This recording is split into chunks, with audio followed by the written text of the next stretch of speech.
நான் இந்த புக்கை படித்து முடிச்சிட்டேங்க. அந்த பையன் அந்த ரைம்ஸை படித்து மனப்பாடம் பண்ணிட்டான். இந்த குழந்தை ஏ ஃபார் ஆப்பிள் எவ்வளோ ஸ்வீட்டாக மனப்பாடம் பண்ணிடுச்சு. அந்த பையன் அந்த புக்கையே முடிச்சிட்டாங்க. இவன் எம்பிபிஎஸ்ஸே படித்து முடிச்சிருக்கான் அப்படின்னு எல்லாரும் படிக்கிறத பற்றி பேசுகிறாங்க இல்லையா. நம்ம படிக்கிறது இயற்கையான விஷயமே இல்லை அப்படின்னு சயின்டிஃபிக்கலி ப்ரூவ் பண்ணியிருக்காங்க. அதை பற்றி தான் இந்த வீடியோவில் பார்க்க போகிறீங்க. கடைசி வரைக்கும் மறக்காமல் பாருங்கள். This is books with Rohi. I am Rohini Priyanka.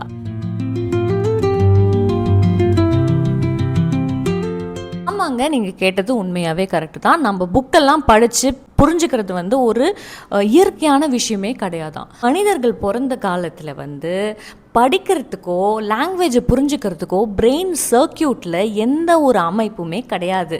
அது பரிணாம வளர்ச்சி மூலமாக ஆயிரக்கணக்கான வருடங்கள் கழித்து தான் நம்ம படிக்கிறதோட, அதாவது படித்து புரிஞ்சுக்கிறது. அந்த லாங்குவேஜ் லெட்டர்ஸ் எல்லாம் A for apple, APPLE apple, அது ஒரு வார்த்தை. அது விஷுவலாக பார்த்து ஒரு ஆப்பிளை பார்த்து அந்த ஆப்பிள் நம்ம மண்டையிலுக்குள்ளே ஏறி அதுதான் ஆப்பிள் அப்படின்னு அந்த language, visual and vocal card மூணுமே வேலை செய்கிறது. அர்த்தம் புரிஞ்சு எம்பத்தைஸ் பண்ணி புரிஞ்சுக்கிறதுக்கு 6000 வருடத்துக்கு மேலே ஆச்சாங்க. ஸோ இதுலேருந்து என்ன தெரியுது, நம்ம புத்தகம் படிக்கிறது மனிதன் உருவாகும் பொழுது இயற்கையான விஷயமே கிடையாது.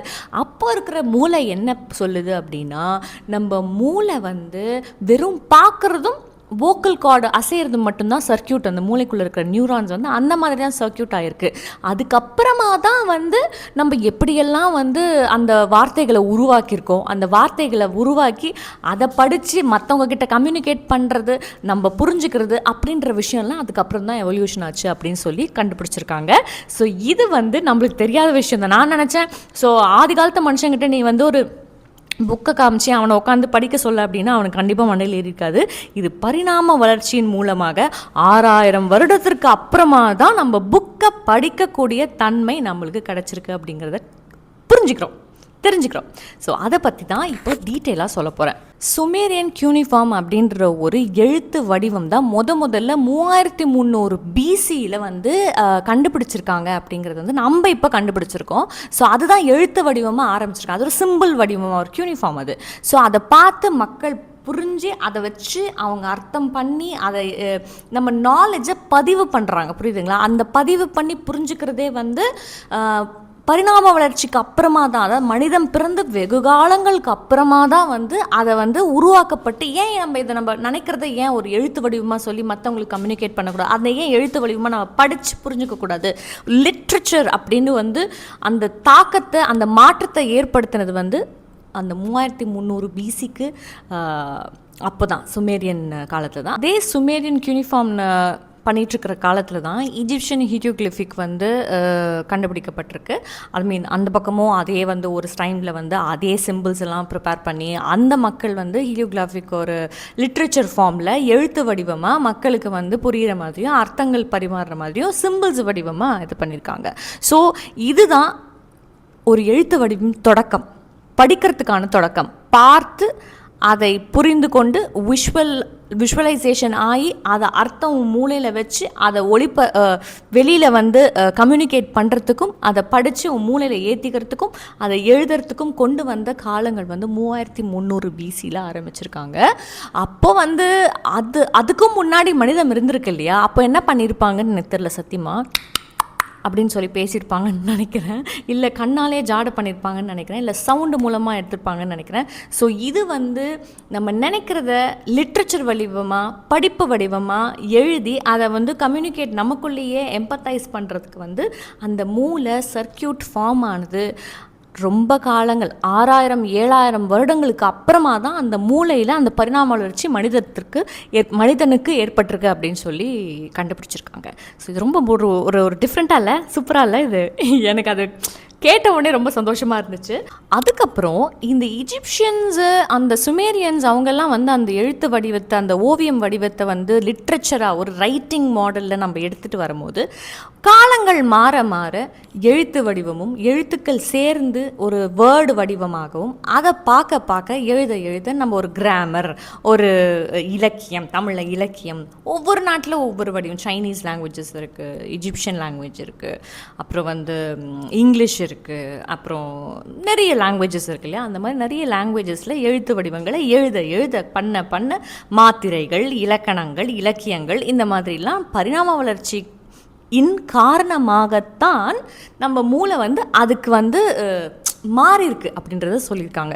ஸோ நம்ம வந்து இயற்கையிலே மனிதனாக நேண்டர்தால்ஸாக பிறக்கும் போது படிக்கிற அபிலிட்டி நம்ம மூளைக்கு இல்லை அப்படிங்கிறத திருப்பி நான் பதிவு பண்ணேன். நான் என்ன சொல்ல வரேன்னா, scientists now know that reading activates the brain so that the letters and words are associated with sounds and meanings. So இதை தான் நான் வந்து தமிழில் உங்களுக்கு சொன்னேன். ஸோ இது வந்து இங்கிலீஷ்லையும் சொல்லியிருக்கேன், புரிஞ்சுக்கணும்னு நினைக்கிறேன். படிக்கிறது வந்து இப்போ நம்ம ஒரு புக்கு படிக்கிறோன்னு வச்சுக்கோங்களேன், அது என்ன பண்ணுதுன்னா உங்கள் பிரெயினை ஃபுல்லாகவே ஆக்டிவேட் பண்ணுது. அதாவது பிரெயினில் 4 லோப் இருக்குது, அந்த 4 லோபையும் ஒரு கலக்குது, எல்லாத்துக்குமே லிங்க் கொடுக்குது. ஸோ இப்போ ஒரு புக்கு படிக்கிறோம், ஒரு வார்த்தை the female is flying with her wings on the mountain, அப்படி அதாவது ஒரு ஃபேண்டசி இதில் இருக்குன்னா உங்களுக்கு அந்த விங்ஸ்னா என்ன, அந்த லேடினா என்ன, மவுண்டன்னா என்ன அப்படின்னு நீங்கள் அதுக்குள்ளேயே போய் உங்களோட நினைப்புகள், உங்களோட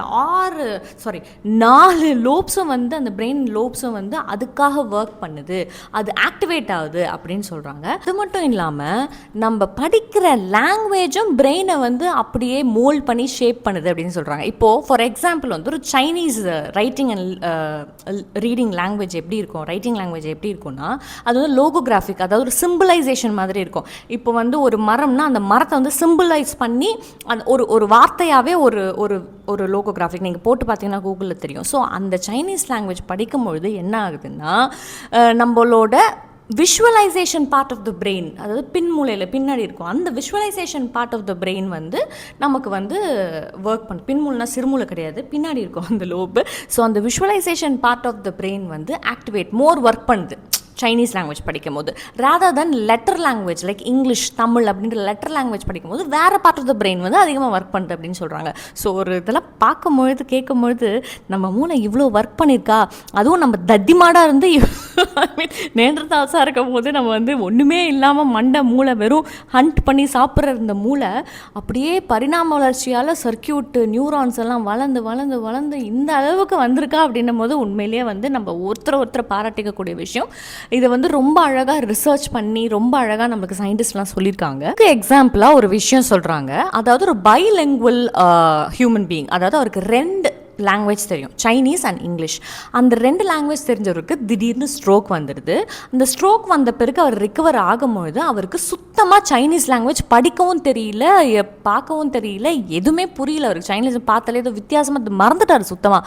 ஆனால் இங்கிலீஷ் வந்து நறுக்குன்னு அவருக்கு படிக்க தெரியுது, நல்லா பார்க்க தெரியுது. ஸோ இதுலேருந்து என்ன தெரியுதுன்னா, ஸ்ட்ரோக் வந்துச்சுல்ல, அந்த part of the brain affect ஆனதுனால சைனீஸ் அவரால் படிக்க முடியல, பார்க்க முடியல. அப்போ சைனீஸ் படிக்கிறவங்களுக்கு அந்த பார்ட் ஆஃப் த பிரெயின் தான் வந்து ஆக்டிவேஷன் அதிகமாக இருக்குன்னு அர்த்தம். ஸோ இந்த மாதிரி ஒரு லாங்குவேஜும் ஒரு பார்ட் ஆஃப் த பிரெயினை வந்து அது ஆக்கியூபை பண்ணி ஆக்டிவேட் பண்ணுது. ஸோ இப்போ வந்து அதுக்கு நீங்கள் எல்லா லாங்குவேஜும் கற்றுக்க முடியாது.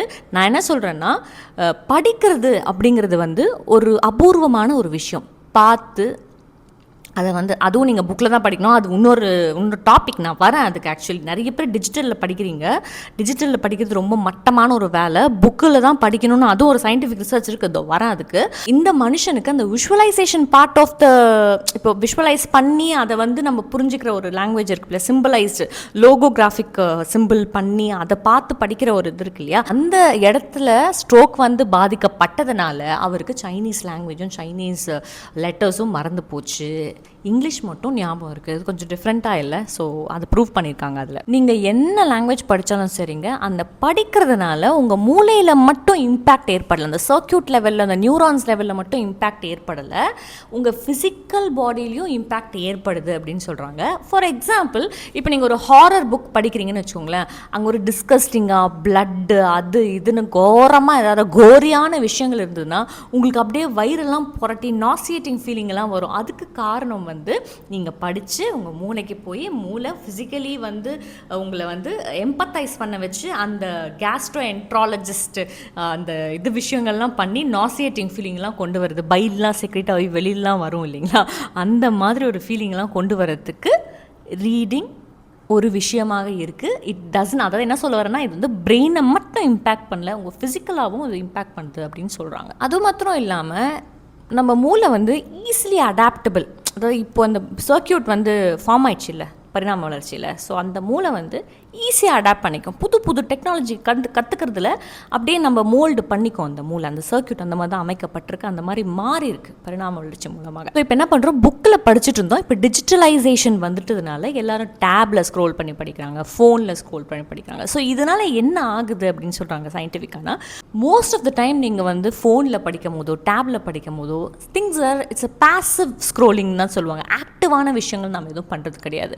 நடுவில் வந்து எஸ்எம்எஸ் வரும், நடுவில் வந்து எதனா ஒரு அலர்ட் வரும். அந்த மாதிரி விஷயங்கள்னால அது வந்து நம்ம இன்டரப்ட் பண்ணிக்கிறோம். நம்ம அடிக்கடி ஸ்கேம் பண்ணுறோம் நம்ம மூளையை, நடுவில் வந்து அதை டிஸ்ட்ராக்ட் பண்ணுறோம். ஆனால் புத்தகத்தில் அந்த மாதிரி விஷயங்கள் இருக்காது. ஆனாலும் நீங்கள் பக்கத்தில் ஃபோனை வச்சு நோண்டிட்டு இருக்கக்கூடாது, ஃபோனை தூரமாக வச்சு தான் படிக்கணும் புக்கை.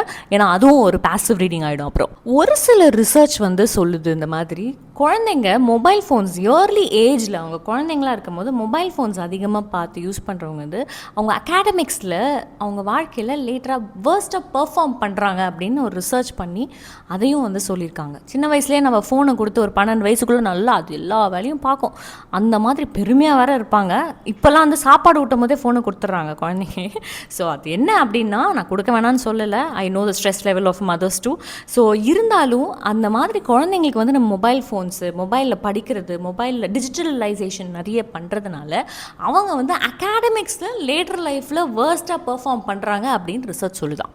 பர்டிகுலராக சொல்லணுன்னா 8 வயசு கிட்ட, அந்த 8, 9, 7 வயசுக்கு உட்பட்ட அந்த பிள்ளைகளுக்கு அதிகமாக டிஜிட்டல் எக்ஸ்போஸ்சர் நம்ம கொடுக்கறதுனால என்ன ஆகுதுன்னா, அந்த பிள்ளைங்களோட அட்டென்டிவ் ப்ராசஸ் ஃபங்க்ஷன், அதாவது அந்த ஒரு அட்டென்ஷன், அந்த நம்ம வந்து ஒரு டீச்சர் சொல்லி கொடுக்குறாங்கன்னா ஒரு அட்டென்ஷன், ஒரு படம் பார்க்குறாங்கன்னா ஒரு அட்டென்ஷன், ஒரு பேசுகிறாங்கன்னா அதுக்கு ஒரு லிசனிங், அந்த ஒரு அட்டென்ஷன் அது இல்லாமல் போயிடுது. அட்டென்ஷனல் எக்ஸிக்யூட்டிவ் ஃபங்க்ஷனல் ப்ராசஸ் வந்து கம்மியாகுது. அதாவது அந்த பிள்ளைங்க டிஜிட்டல் எக்ஸ்போஷர் அதிகமாக இருக்க சயின்டிஃபிக்லி ரிசர்ச் பண்ணியிருக்காங்க. அதாவது அட்டென்ஷன் சீக் பண்ணுறக்கூடிய அந்த பிரெயின், அந்த தன்மை வந்து அது இழக்கப்படுது அந்த குழந்தைங்களுக்கு, ஃப்யூச்சர்லேயும் சரி அந்த வயசுலையும் சரி அப்படின்னு சொல்கிறாங்க. தி மோர் டிஜிட்டல் எக்ஸ்போஷர் தி வர்ஸ் தி அகாடமிக் அப்படின்னு சொல்கிறாங்க. அதாவது கொஞ்சம் நினச்சி பாருங்கள், இப்போ வந்து ஒரு குழந்தை வந்து டிஜிட்டலில் படிக்குது, இல்லை டிஜிட்டலில் ஏதோ ஒன்று பண்ணுது, ஆனால் ஆஃபன் ஒரு விளையாடுதுன்னே வச்சுக்கோங்களேன், ஆஃபன் டிஸ்ட்ராக்ட் பண்ணிகிட்டே இருக்குது. ஒரு ஏதோ ஒன்று, அடுத்தது ஒரு கேம் வருது, அடுத்து ஒரு இது வருது, அடுத்து ஒரு ஆஃபர் வருது, அடுத்து ஒரு மெசேஜ் வருது, அந்த ஈவன் ஒரு 5-10 minutes ஒன்ஸ் ஏதோ ஒரு ஆட் வருது அந்த இதில் அப்படின்னு இருந்தாலும் அந்த பிரெயின் என்ன பண்ணுது, ஒரு ஸ்டிமுலைலேருந்து இன்னொரு ஸ்டிமுலை, ஒரு ப்ராசஸ்லேருந்து இன்னொரு ப்ராசஸ்க்கு போகிறதுக்கு போயிட்டே இருக்கு. அது முடிக்கிறதுக்கு முன்னாடி, அதோட டிசைரை கம்ப்ளீட் பண்ணுறதுக்கு முன்னாடி, அதோட எண்ட் கோல் முடிக்கிறதுக்கு முன்னாடி அடுத்ததுக்கு போகிறதுனால குழந்தைங்க கொஞ்ச நேரத்தில் போர் அடிச்சுன்னு தூக்கி போட்டு போயிடுவாங்க. ஸோ இந்த காரணத்தினால அது அகாடமிக்ஸில் வேர்ஸாக பண்ணும். ஸோ இதுதான் உங்கள் பிரெயினோட ஸ்ட்ரக்சர். நீங்கள் வந்து ஒரு விஷயம் கொஞ்சம் நினச்சி பாருங்களேன், ஒரு விஷயம் பண்ணிகிட்டே இருக்கும் போது நடுவில் இன்ட்ராக்ட் பண்ணிகிட்டே இருக்கும், அடுத்துன்னு போயிட்டே இருக்கும், ஒரு டைமில் போர் அடிச்சிடும், என்ன தான் நம்ம பண்ணி முடிச்சோன்னு இருக்காது. ஆனால் உங்கள் பிரெயின் அப்படி வந்து இப்படி மோல்ட் பண்ணி இல்லை, அந்த மாதிரி கிடையாது உங்கள் பிரெயின் சிஸ்டம். எப்படின்னா, ஒரு விஷயம் ஒரு டிசைரே இல்லாமல், ஒரு எண்ணமே இல்லாமல் நீ மாட்டு போயிட்டே இருந்தேன்னா அதோட ஃபினிஷிங் கோல், நான் இதை முடிச்சிட்டேன் அப்படின்னு நினைக்கும் போது தான் அந்த திருப்தி வரும். அப்போ தான் if you see the fruit only அது வரும். ஸோ அந்த மாதிரி இல்லைன்ற போது அந்த விஷயம் போர் அடித்து குழந்தைங்க தூக்கி போட்டு போயிடுவாங்க அப்படின்னு ரிசர்ச்சில் கண்டுபிடிச்சிருக்காங்க. ஸோ என்ன பண்ணலாம் இதுக்கு அப்படின்னா, ஒரு ஃபோக்கஸ் ஸ்க்ரீன் டைம் வந்து மானிட்டர் பண்ணும்போது குழந்தைங்களுக்கு வந்து, அதாவது இப்போ ஒரு நாளைக்கு நீ ஒரு மணி நேரம் வச்சு பண்ணு, மற்ற டைமில் வந்து you have to read story books. Parents வந்து ஸ்டோரி புக்ஸ் படிக்கணும் குழந்தைங்களுக்கு. அப்புறம் புக்ஸுக்கு, அதாவது அந்த காலத்தில் இருந்த மாதிரி புக்குக்கு மாறுங்க அப்படிங்கிறது தான் இப்போ சயின்டிஃபிக்கலி சொல்லியிருக்காங்க. ஸோ படிக்கிறதுனால குழந்தைங்க அகாடமிக்ஸில் நல்லா பண்ணும், வாழ்க்கையில் நல்லா முன்னேறும், அதிகமான மூளைக்கு வந்து அதிகமான ப்ராப்பர் சர்க்கியூட் எப்படி ஆயிருக்கோ அந்த சர்க்கியூட் அழகாக ஒர்க் பண்ணும் பசங்களுக்கு அப்படிங்கிறது தான் இந்த ரிசர்ச்சில் சொல்லியிருக்காங்க. ஸோ நானும் உங்களை ஹம்பிள் ரிக்வெஸ்ட்டாக என்ன சொல்கிறேன் அப்படின்னா, படிங்க, புக்கில் படிங்க, டிஜிட்டலில் படிக்காதீங்க. whereas you will be getting interrupted every 5 to 10 minutes. So நீங்கள் வந்து புக்கை எடுத்து படிங்க, பழைய காலத்துக்கு அப்படியே மாறிடுங்க.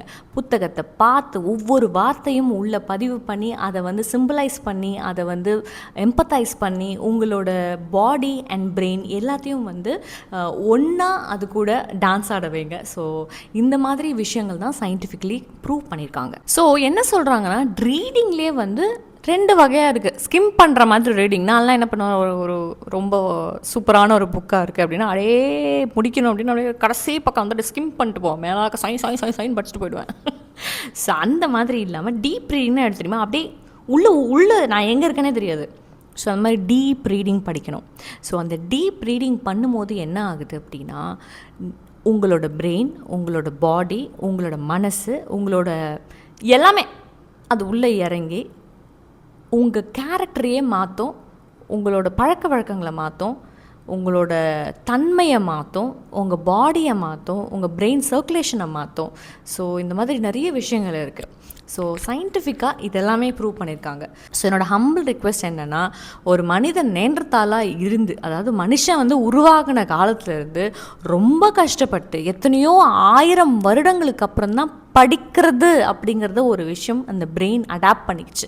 இந்த பிரெயின் சர்க்குலேஷன், அந்த பிரெயின் சர்க்கியூட் வந்து அதுக்கேற்ற மாதிரி மாறுச்சுன்னு சொல்கிறாங்க. ஸோ அந்த ஒரு விஷயத்தினாலேயே நம்ம வந்து நிறைய விஷயங்கள் கண்டுபிடிச்சிருக்கோம், நிறைய விஷயங்கள் மாறி இருக்குது.